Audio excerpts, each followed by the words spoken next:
I've had several opportunities to go prospecting in Alaska, and I wanted to share with you one of them. I've always had a great time and found good gold, but this was a particularly great trip. Now, one of the things about Alaska is that there are certainly some districts that can be driven to and accessed easily enough, but there are plenty of them where you can't get there except by plane, and some of them where you can't get there except by little planes like this one I'm sitting in. Now, Alaska has hundreds of small gold districts and sub-districts. Of course, the most famous large gold districts in Alaska are Nome and Fairbanks, and also the Iditarod and 40 Mile areas. Also, 40 miles comes from called Chicken. Those areas are also important. But there's loads and loads of smaller districts that produced a lot of good gold, and it's some of these that are actually still being worked in various places.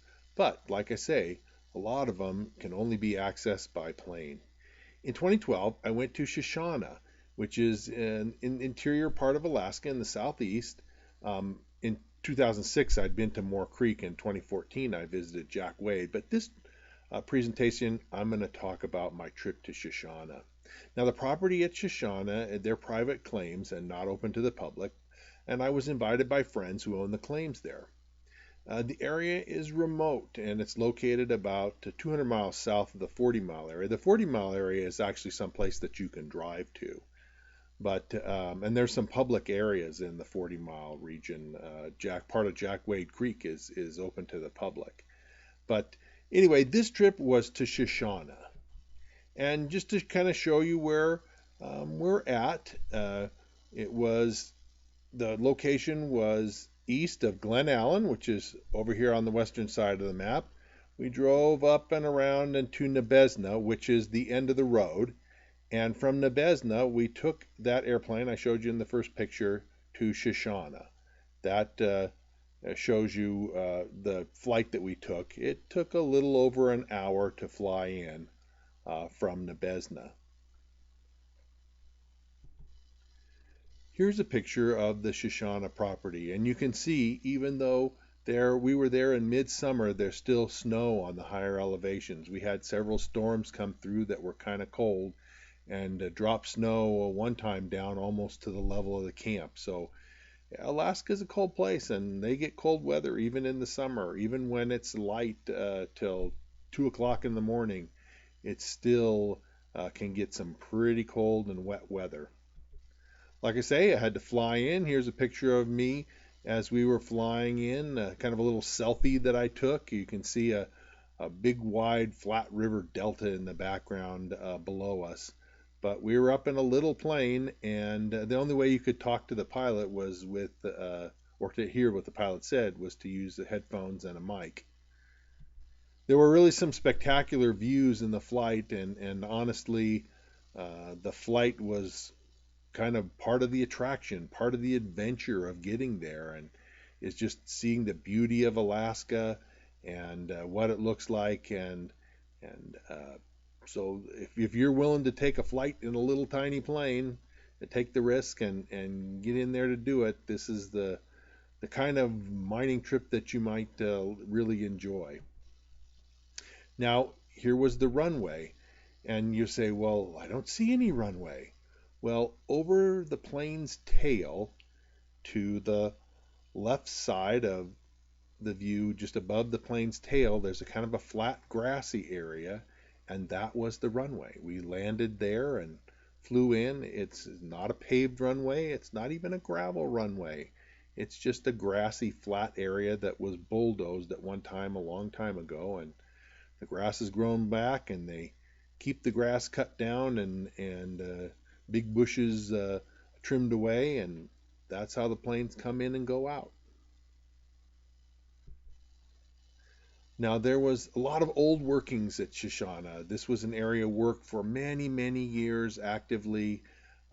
They did hydraulic mining there in the early days, and the miners would literally just wash off the rocks with water that they would basically build large ditches, trenches, and ducts, aqueducts that sometimes were made of wood to carry it across rocky areas. They carry the water across, and they'd bring the water up at an elevation above where they wanted to work, and then they just used the water pressure to wash away all the the gravel that was there and capture the gold. And of course, the gravel had bigger chunks and cobbles and small boulders like you see here. And of course, they would have to pick up the cobbles and pieces out of the sluice box, pieces that were too big to run through the sluice. So they would pick those up and toss them in piles, and that's what you see here on the right and left side. Now, there was a lot of great metal detecting. We metal detected on bedrock. This was one of the areas that actually was metal detected, and quite a few nuggets found, and was so successful that we ended up digging it all out and taking the material and running it through a high banker. We'll talk about that in a little bit. But metal detecting was great around benches. There was a lot of flat areas above the creek where there was bedrock, and this is the areas that a lot of the early miners worked with these benches. But there were still quite a few of them around, and they made for a really good detecting, and many nuggets were found. Now, most of the gold was a little on the small side, but there was so much of it that it really added up. I ended up with over 2 ounces from my trip here, and I was only here, I think, less than 2 weeks.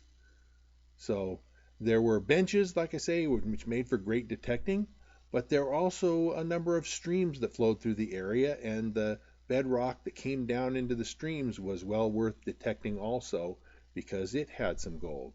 It was actually at near this point where I'm taking this picture, not far from there, where the first miner made his discovery on this little creek. He went there and took some samples along the creek right at the bedrock and did really well, and that was how the big discovery and big rush was on. This was a later rush and happened in the early 1900s, sort of among the later gold rushes in Alaska. Like I say, there was some really good gold left behind, and I'm going to point to you in my cup. See right there where I'm pointing, you can see there's a little yellow metallic nugget that was captured by my metal detector. I was using a Fisher Goldbug 2, which you can see there. That's what I was using. And again, I found, I don't know, probably 100 nuggets over the whole trip. Many days where I had 10, 15, 20 nuggets.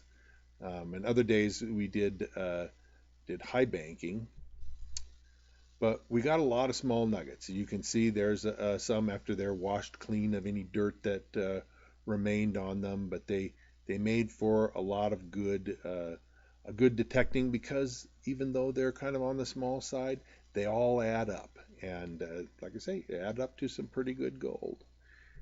Now I mentioned also that we did some high banking. Here is up on a bench. We pumped the water from the creek. You can see down below on the left-hand side.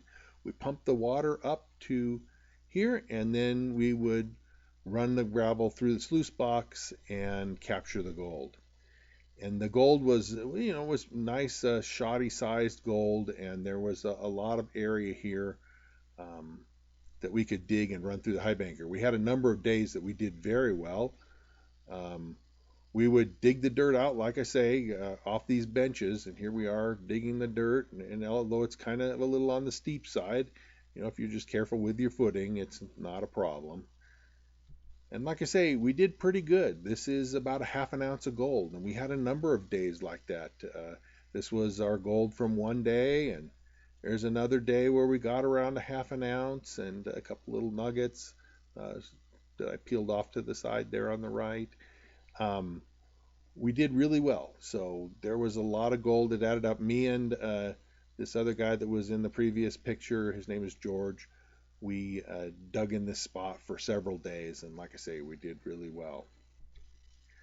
Now you might ask, how come there's so much gold left behind in these places? How could somebody, in a place just come in and get a couple ounces in a short period of time? An ounce a week is a lot of gold.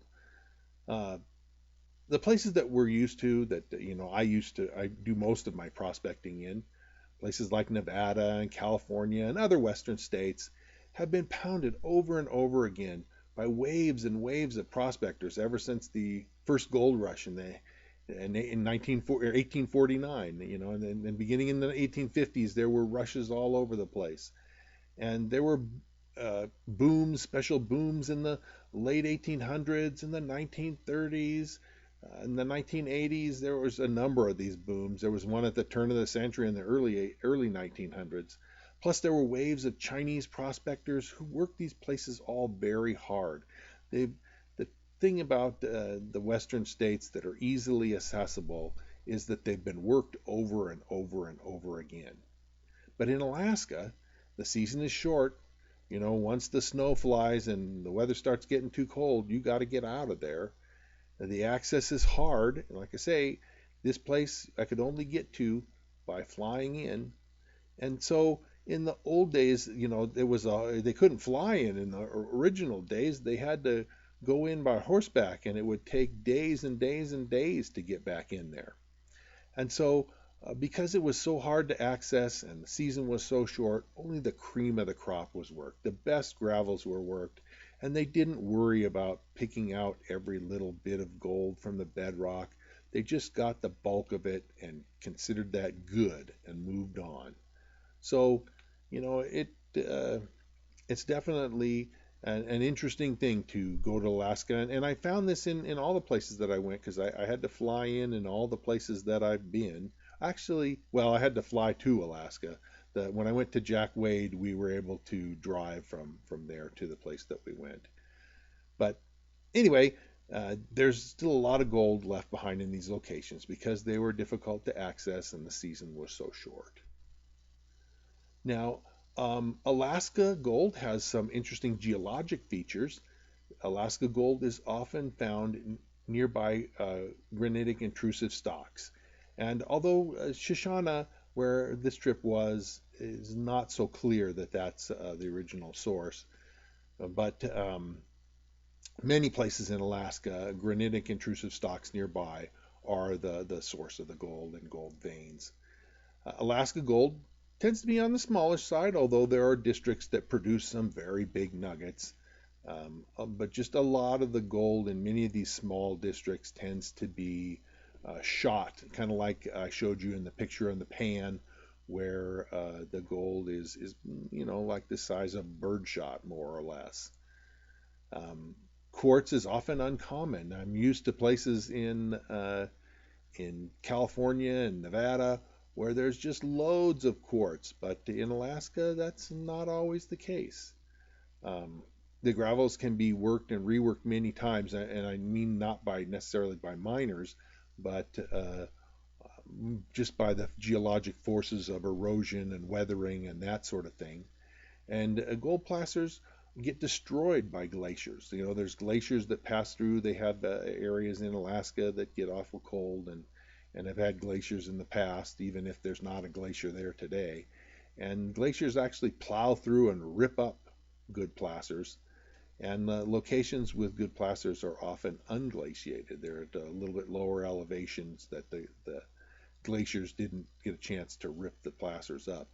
But even so, when it's ripped up by glaciers, as the glaciers melt and there's more erosion, the water from the glaciers can then reconcentrate some of the gold that was pushed around by the glacier when it was there. And so reworked glacier gravels are an important source of gold in Alaska. Now, here was our camp at Shoshana. There were a number of there's a number of buildings there. I think that a lot of them were built in the 40s or 50s, something like that. They're older buildings. They were covered with metal on top to provide protection for the building underneath. There were a number of little outbuildings for storing equipment and that sort of thing, and a couple of cabins that were suitable to live in. Here's a closer view of the camp. You can see of course, once we got there, we pulled stuff out of the storage buildings, and and set it aside so that it was accessible and usable. Um, we didn't bother to clean up every night. We did, however, before we left. We organized it much better. This is the cabin that I stayed in. As you can see, it's kind of primitive and old weathered wood that's seen a lot of winters. Here's the inside of the cabin. We had a little propane powered stove to cook on. We had a propane powered heater to keep us warm, a place to store and stock our food, and a place to sit down and dry out and keep warm after a day's cold and wet prospecting. Here was my side of the cabin. I had my bunk set up and sleeping bag, a chair to sit in, and metal detector you can see in the back there, and some of my food that I brought with me set up to have. You know, in Alaska, there's just lots of room to explore, and this creek was gold bearing down for miles and miles below where we had come in. And of course, you know, there's a runway near where we were, and we were able to come down to the camp. But you could hike down this stream for miles and miles, and there's gold almost all the way down in various places, benches that were worked by the old timers. A lot of the getting around that we did, um, there were ATVs that were brought in, and and we used those to get around the claim area. They were brought in years before through the snow. Actually, they were hauled in through the snow because in the winter you can kind of go cross country before the snow starts to really melt. So they had brought these in years before, and we brought in fuel for them to use during our trip. We saw some wildlife. Here's a few caribou. There used to be thousands of caribou across this area, but the herds have greatly diminished, and there's been a lot of hunting, and so there's far fewer caribou, but the herds I think are slowly starting to replenish. It just takes a long time, and they were overhunted was another big part of the problem. Now, Alaska has a lot of opportunities. You can see in the background, this was a storm that covered the mountains behind us with snow, and it was a cold, cold rain that came down almost to the level of the camp. Alaska has a lot of opportunities, but only for the prospector who's willing to work to get in and then can stand the cold, the rain and sleet, the difficult conditions. But there's good gold to be found, and even just within a few hundred yards of the camp, there was some good gold that I picked up one day. Now, like I say, the claims that I were at were ones owned by friends, and I was invited to go there. But there are some paid access Alaska adventure opportunities. Right now, there's an outfit or a set of claims called Gold King Creek, and they have some adventures that they offer to prospectors that want to experience the wilds of Alaska and the the difficult conditions. And you know, it's quite an adventure, and honestly, I had a lot of fun. I really did. I enjoyed all three trips that I've gone to Alaska, and I'm sure that I will go back again one of these days. But you know, the Gold King Alaska is located in the Alaska Range, and it's again a fly in. You have to fly to get in there. You can catch a plane out of the Fairbanks International Airport, so you don't have to go to a little runway in the middle of nowhere. But still, um, they offer a pay-to-mine recreational gold mining adventure, and their opportunities include suction dredging, high banking, and metal detecting. So I've included for more information, you can see their webpage, you can call them, or you can email the guy who runs it. His name is Kib, K-I-B, you can see there at the email.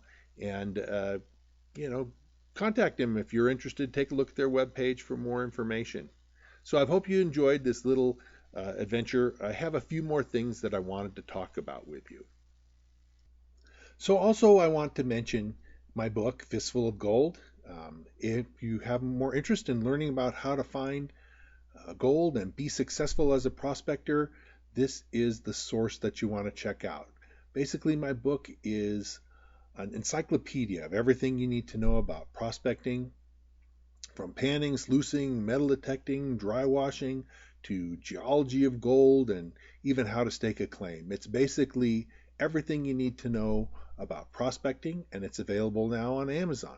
You just go to Amazon and look for Fistful of Gold by Chris Ralph, and I guarantee you'll find it. Also, I have my own website, and that's, of course, free. And for more free information, just go to nevadaoutbackgems.com/prospect/chrisprospect.htm. That's the URL for it, and it's got all kinds of information about prospecting and mining and the whole thing, everything you wanted to know, including some great history and locations of where you might want to prospect for gold. And finally, if you like this presentation and you want to learn more about finding your own gold, I promise that I've got quite a few more gold, silver, and gemstone videos coming that are on the way. A lot of exciting and interesting stuff, both in the form of live action videos as well as slide presentations. So be sure to click the subscribe button and the notification bell, and YouTube will let you know when I publish new stuff. And hit the like button as well, and feel free to comment or ask questions, and I promise to do my very best to answer any of your questions as best I can. So thanks a lot, and hope you enjoyed this, and we'll see you again soon.